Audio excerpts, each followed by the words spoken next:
So then you have tithing, and then the next level after tithing, like once you get that down for us, we got the tithing down, we figured that out. Then came offerings. Now you're like, well, no, offering is before tithing. No, no, no, no, no. That's giving, right?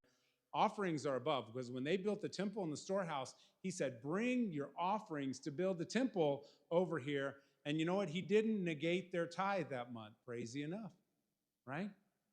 They brought even more in offerings than they gave in tithe to build the tabernacle, right? Offerings is over and above your tithe. So when you give offerings for us, that can look like kingdom builders, right? Is over and above your tithe.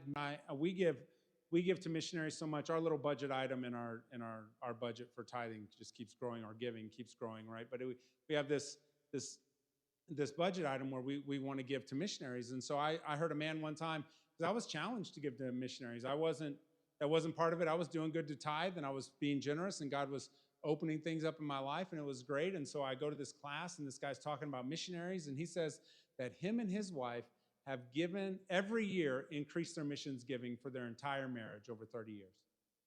And I'm like, what do you mean? He's like, yeah, so we tithe and then we give to missionaries, and every year we either add a missionary on or up our giving to missionaries. Every year we've done that for our entire marriage, 30 years. And I'm like, God, what's that number? And he's like, it's a pretty big number.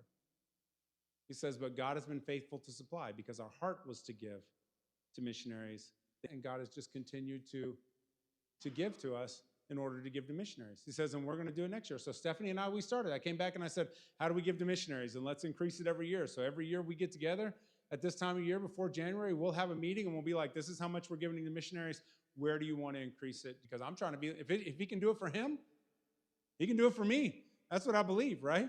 His witness of generosity spurred my Christianity to go deeper into doing this, right? And so offerings are above tithes, right? Tithes is the baseline, right? So you're giving, you move to tithes, and then you move to extra offerings or missionaries, or however you want to look at that, giving over and above, right?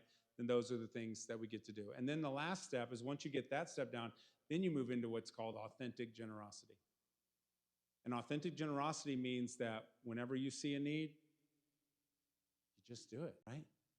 You see someone who has a desire to do something, and you just make it happen.